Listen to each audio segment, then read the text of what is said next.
Ada sebuah pasar yang selama lebih dari 100 tahun didominasi oleh perusahaan-perusahaan Eropa dan Jepang. Untuk masuk ke pasar ini, sebuah perusahaan harus membangun pabrik senilai puluhan triliun rupiah dan siap menanggung kerugian selama lebih dari 1 dekade. Ini adalah bisnis yang hanya bisa dilakukan oleh segelintir perusahaan di dunia. Baru 15 tahun yang lalu, Indonesia sama sekali tidak dikenal di pasar ini. Secara logika, hampir mustahil bagi pemain baru untuk bisa menembusnya. Namun, saat ini, di pasar tenaga angin lepas pantai Filipina, sebuah perusahaan Indonesia berhasil memenangkan 10 proyek berturut-turut tanpa satupun kegagalan. Di jantung proyek energi Australia, mereka berhasil mendapatkan kontrak terbesar dalam sejarah senilai 30 triliun rupiah.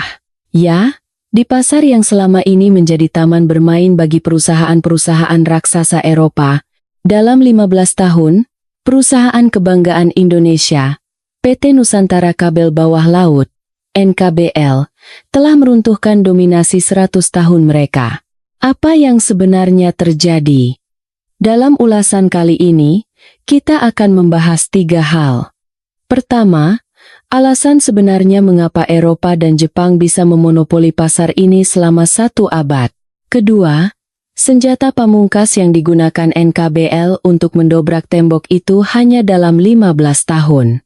Ketiga, realitas perang supremasi di dasar laut yang sedang terjadi saat ini.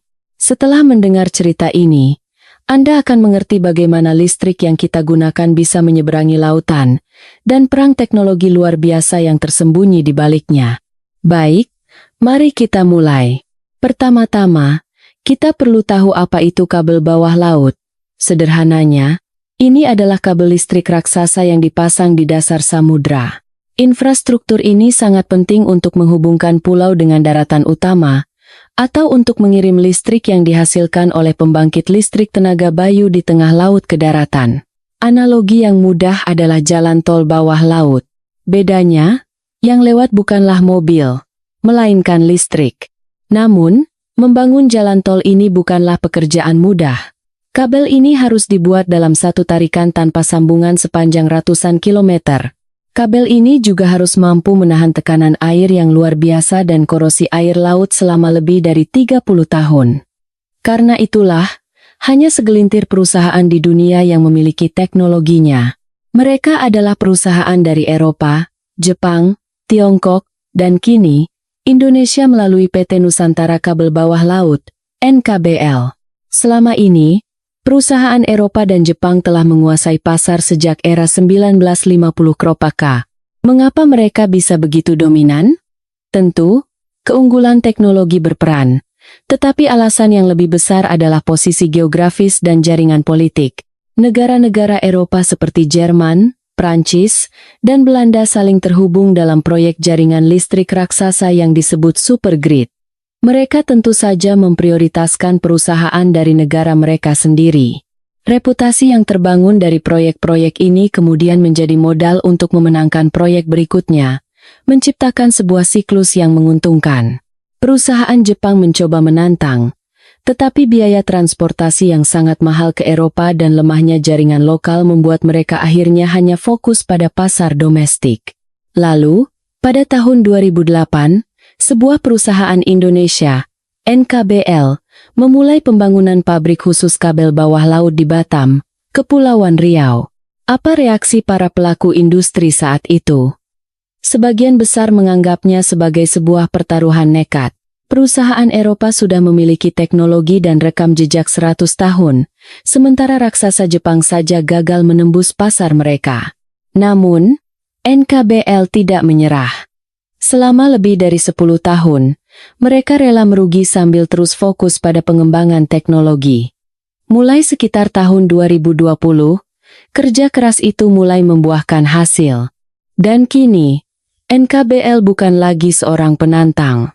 Ia adalah salah satu dari 4 pemain terbesar global dan menjadi pesaing paling mengancam bagi perusahaan-perusahaan Eropa. Pencapaian mereka di pasar Asia Tenggara dan Australia bukan lagi sekadar mematahkan monopoli, melainkan sebuah rekor yang dominan. Angka tidak pernah berbohong. Mari kita lihat pasar Filipina, Pemerintah Filipina sedang menjalankan proyek masif untuk membangun pembangkit listrik tenaga bayu lepas pantai dengan total kapasitas lebih dari 20 gigawatt pada tahun 2035. 20 gigawatt itu setara dengan energi dari 20 pembangkit listrik tenaga nuklir. Skalanya luar biasa. Untuk mewujudkan ini, listrik dari turbin angin di tengah laut harus dikirim ke daratan. Dan itu membutuhkan kabel bawah laut. NKBL berhasil memenangkan seluruh 8 proyek pada tahap pertama di Filipina. 8 dari 8, 100%. Proyek-proyek utama seperti Luzon Wind, Visayas Power, dan Mindanao Grid semuanya jatuh ke tangan mereka. Nilainya mencapai lebih dari 15 triliun rupiah.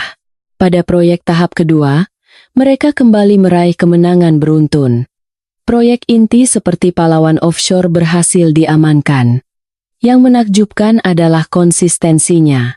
NKBL berhasil memenangkan 10 tender berturut-turut di Filipina. 10 kali mencoba, 10 kali menang. Dalam bisbol, ini disebut perfect batting average. Bagaimana ini mungkin terjadi? Ini adalah hasil perpaduan sempurna antara teknologi, harga yang kompetitif, dan keunggulan geografis. Bagi pemerintah Filipina dan para pengembang global, NKBL adalah pilihan yang paling logis. Bagaimana dengan pasar lain?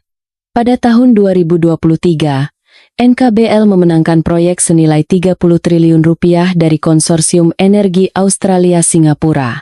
Ini tercatat sebagai kontrak tunggal terbesar dalam sejarah industri kabel Eropa sekalipun. Proyek ini menghubungkan ladang tenaga surya raksasa di Australia Utara dengan jaringan listrik Singapura melalui kabel transmisi arus searah tegangan sangat tinggi, HVDC, 525 kV. NKBL berhasil menusuk jantung pasar premium yang selama ini dianggap sebagai milik pusaka perusahaan Eropa. Sekilas info tentang 525 kV. Saat mengirim listrik, semakin jauh jaraknya, semakin banyak energi yang hilang. Sama seperti air yang kehilangan tekanan jika dialirkan melalui selang yang sangat panjang. Karena itu, untuk mengirim listrik jarak jauh, tegangannya harus dinaikkan setinggi mungkin untuk mengurangi kerugian.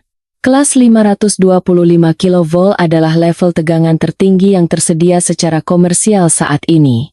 Dengan tegangan setinggi ini, listrik bisa dikirim sejauh ratusan kilometer dengan kerugian energi yang sangat minimal, dan teknologi ini hanya dikuasai oleh segelintir perusahaan di dunia. Nilai kontrak yang sudah diamankan oleh NKBL, tetapi belum diproduksi, kini telah melampaui 150 triliun rupiah. Artinya, pekerjaan untuk beberapa tahun ke depan sudah terjamin. Sekarang, mari kita masuk ke pertanyaan inti. Bagaimana NKBL bisa meruntuhkan monopoli 100 tahun Eropa? Alasan pertama adalah teknologi transmisi arus searah tegangan tinggi, atau yang dikenal sebagai HVDC High Voltage Direct Current. Listrik yang masuk rumah kita adalah arus bolak-balik AC. Arus ini cocok untuk peralatan rumah tangga, tetapi sangat tidak efisien untuk transmisi jarak jauh. Untuk itu, digunakanlah arus searah DC, di mana listrik mengalir ke satu arah saja. Namun, proses konversi dari AC ke DC di stasiun pengirim, lalu dari DC kembali ke AC di stasiun penerima, sangatlah rumit dan sulit. NKBL berhasil mengkomersialkan kabel HVDC 525 kV. Ini adalah sebuah pencapaian teknologi yang luar biasa, karena hanya sedikit sekali perusahaan di dunia yang mampu melakukannya. Ini adalah produk yang paling menuntut keahlian teknis tertinggi di bidang transmisi daya. Inilah kabel impian yang mampu mengirimkan daya listrik dalam jumlah masif ke tempat yang sangat jauh dengan kerugian minimal. Di Batam, NKBL membangun pabrik kabel bawah laut HVDC terbesar di Asia. Dengan menyelesaikan 5 gedung pabrik baru, mereka meningkatkan kapasitas produksi hingga 4 kali lipat. Di pabrik ini, berdiri sebuah menara kabel setinggi 201 meter, salah satu yang tertinggi di dunia. Mengapa menara setinggi ini diperlukan? Kabel bawah laut tidak boleh memiliki cacat kualitas sekecil apapun. Dengan menggunakan sistem ekstrusi vertikal berkelanjutan, VCS, di mana kabel ditarik lurus ke bawah. Kualitasnya menjadi sangat seragam. Berkat menara inilah NKBL dapat memproduksi kabel jarak jauh secara kontinu dan memenuhi spesifikasi paling ketat dari proyek-proyek raksasa global. Bayangkan proses ini seperti membuat kue tiaw. Semakin panjang dan utuh sehelai kue tiaw, semakin baik kualitasnya. Kabel bawah laut juga demikian. Harus ditarik sepanjang ratusan kilometer tanpa sambungan. Jika ada sambungan di tengah, bagian itu akan menjadi titik lemah dan rawan rusak di dasar laut. Menara 201 meter milik NKBL adalah mesin sempurna untuk mencetak kue tiaw super panjang ini. Alasan kedua adalah solusi turnkey kunci jadi. Istilah turnkey berarti Anda memberikan sebuah proyek secara menyeluruh.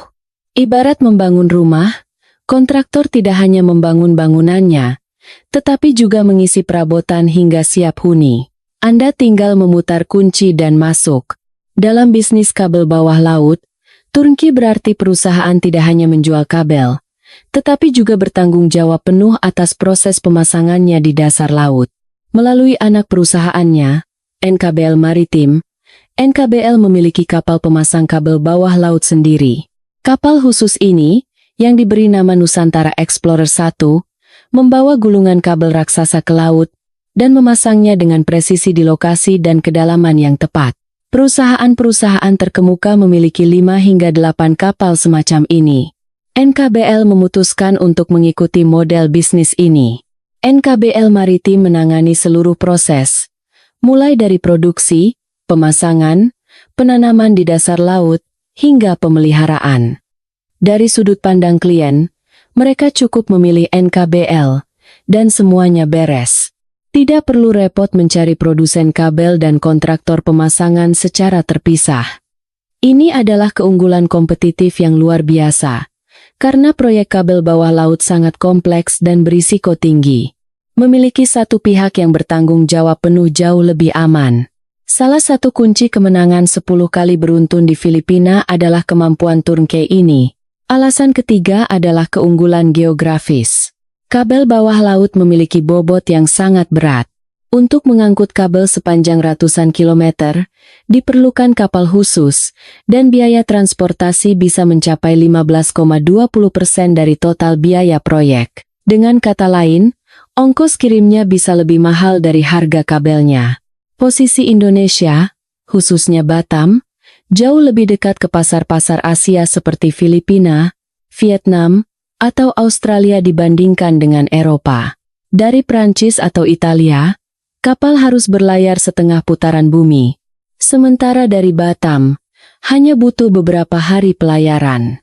Perbedaan ini secara langsung menciptakan keunggulan harga. Jika kualitasnya sama, tentu klien akan memilih yang biaya transportasinya lebih murah. Bayangkan Anda di Surabaya memesan sate Padang dari Jakarta. Walaupun rasanya enak, satenya akan dingin saat sampai dan ongkos kirimnya mahal. Tetapi jika Anda memesan dari restoran Padang terdekat, satenya akan datang panas-panas dengan ongkos kirim murah. Pasar kabel bawah laut persis seperti itu. Alasan keempat adalah keuntungan dari dinamika geopolitik global. Saat ini, terjadi pergeseran besar dalam rantai pasok global. Banyak negara maju, terutama Amerika Serikat, mulai mengurangi ketergantungan pada produk-produk strategis dari Tiongkok karena alasan keamanan nasional. Kabel bawah laut kini tidak lagi dianggap sekadar infrastruktur listrik, melainkan pembuluh darah yang mengalirkan data dan energi suatu negara. Kondisi geopolitik ini menjadi tembok besar bagi perusahaan Tiongkok yang mengandalkan harga murah, namun menjadi jendela peluang emas bagi perusahaan dari negara mitra terpercaya seperti Indonesia. NKBL tidak menyia-nyiakan kesempatan ini dan sedang gencar berekspansi ke pasar Amerika Utara. Mereka berencana membangun pabrik di AS yang ditargetkan beroperasi pada 2028. Dengan basis produksi lokal, NKBL berada di posisi paling strategis untuk memenangkan proyek-proyek energi terbarukan di AS, di mana produk Tiongkok dilarang dan produk Eropa terlalu mahal karena biaya logistik. Mari kita lihat sejarah. Apakah hal serupa pernah terjadi? Ya, di industri kelapa sawit. Dulu, industri ini didominasi oleh negara tetangga. Namun pada tahun 1980, Indonesia mulai melakukan ekspansi besar-besaran. Awalnya banyak yang meremehkan. Namun dengan lahan yang luas, tenaga kerja yang efisien, dan dukungan pemerintah, Indonesia secara bertahap mengambil alih pasar. Hasilnya, pada tahun 2000 kerapaan, Indonesia menjadi produsen kelapa sawit nomor 1 di dunia, menyalip sang pemimpin pasar sebelumnya. Kisah NKBL di industri kabel bawah laut sangat mirip. Masuk sebagai pendatang baru di pasar yang dimonopoli selama 100 tahun, lalu mendobraknya dengan kombinasi teknologi, harga, dan kecepatan. Sama seperti kelapa sawit, kabel bawah laut berpotensi menjadi industri andalan baru bagi Indonesia di panggung global. Mari kita rangkum.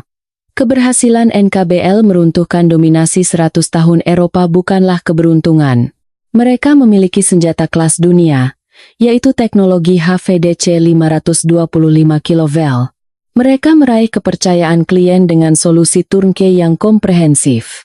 Mereka memanfaatkan posisi strategis Indonesia untuk unggul dalam harga dan waktu pengiriman di pasar Asia Pasifik. Mereka jeli membaca perubahan geopolitik dan memanfaatkannya untuk berekspansi. Keempat faktor inilah yang mengangkat NKBL menjadi pemain elit global hanya dalam 15 tahun. Kini, pasar kabel bawah laut bukan lagi sekadar bisnis menjual kabel. Ini adalah tulang punggung infrastruktur energi dunia. Kabel-kabel di dasar laut inilah yang akan menyalurkan listrik bersih dari pembangkit angin, memasok daya masif untuk pusat data AI, dan menyatukan ribuan pulau di Nusantara kita dalam satu jaringan energi. Keberhasilan NKBL memimpin pasar ini berarti Indonesia menjadi mitra kunci dalam membangun masa depan energi dunia. Tentu, ada risikonya. Fluktuasi harga tembaga bisa mempengaruhi profitabilitas, dan kecelakaan saat pemasangan bisa berakibat fatal. Namun jika mereka bisa mengelola risiko ini sambil terus berinovasi, masa depan NKBL dan industri ini di Indonesia sangatlah cerah. Bagaimana pendapat Anda tentang kisah perusahaan Indonesia yang berhasil mendobrak monopoli 100 tahun ini? Mampukah kesuksesan NKBL menjadi lokomotif baru bagi perekonomian Indonesia, seperti halnya industri kelapa sawit di masa lalu? Bagikan pendapat Anda di kolom komentar. Terima kasih telah menyimak. Jayalah Indonesia!